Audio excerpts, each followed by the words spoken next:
populaire est un sujet d'actualité, je dirais aussi sensible pour nos jours. La communication va porter sur plusieurs éléments. D'abord, une historique, définir ce qu'est l'actionnariat populaire, partager quelques expériences dans le monde, en Afrique aussi, soulever les défis et les perspectives et proposer quelques recommandations.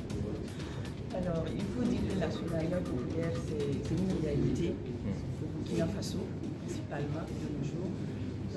Maintenant, c'est le contour qui nous amène maintenant à voir qu'est-ce qui est étalé, qu'est-ce qui est prévu, est-ce que ça concorde avec la loi WADA sur les sociétés coopératives.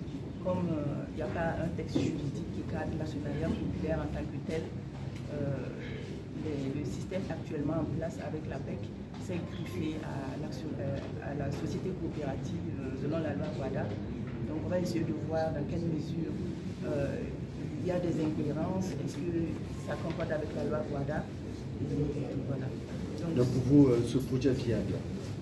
Ce projet est viable dans plusieurs...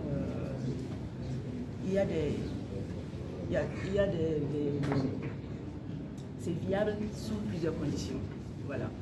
Déjà au niveau de la gouvernance, il faut que la gouvernance soit transparente, que les actionnaires aient confiance aux gestionnaires. Il faut qu'il y ait une communication transparente avec les actionnaires. Il faut également mettre en place un cadre juridique qui protégera les actionnaires qui vont mettre leur part et aussi montrer du doigt l'investissement, en quoi ça va consister, puisque quand on s'approche sur la loi WADA, on se met en coopérative quand on a un lien commun.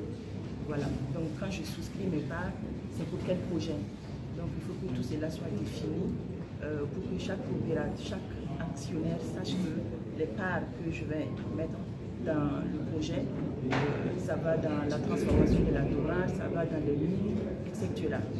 Et à l'issue de cela, ce que je vois aussi comme difficulté, c'est par rapport au nombre de parts que peut avoir un seul actionnaire. Parce que selon la loi WADA, un seul actionnaire ne peut pas détenir, un seul coopérateur ne peut pas détenir plus de 30% des parts sociales. Alors que quand on regarde un peu comment ça se passe, je ne sais pas si c'est plafonné ou pas. Donc c'est pour ça que je suggère qu'il y ait quand même un cadre juridique adapté à l'actionnariat populaire pour protéger les actions. Je suis chargé donc de présenter le thème sur l'impérialisme du Nord, l'impérialisme en Afrique, surtout ses manifestations et ses conséquences. Ce qui est important ici, c'est d'aller beaucoup plus vers les perspectives, parce que c'est une question que tout le monde connaît depuis les années 60, les années de la lutte pour les indépendances. On a abordé donc la question de l'impérialisme et la question du néo-impérialisme. C'est vrai, avec les pays de l'indépendance, aujourd'hui, avec les coups d'État qui reviennent, c'est des questions encore qui reviennent encore, qui sont à l'ordre du jour. Et donc c'est bon qu'on donne un contenu assez précis. Ce qu'on entend par impérialisme, ce qu'on entend par néo-impérialisme, et surtout de voir avec cette mobilisation populaire, comment faire pour donc aller vers des perspectives qui permettent à nos États faibles, surtout à l'Afrique, aux pays africains, d'espérer justement être classés parmi les pays plus développés. Le thème, c'est l'économie en période de crise et de guerre. Quelles sont les stratégies à mettre en place dans le cadre de cette activité? Alors, pour ce qui est donc des stratégies de gestion économique en période de crise, c'est notamment la politique traditionnelle que nous connaissons, à travers donc la politique monétaire, la politique fiscale. Ensuite, on a les stratégies innovantes, la question des innovations, la question de la diplomatie et la coopération régionale. Et ensuite, on a donc la gouvernance basée sur les incitations donc, aux entreprises. Et aussi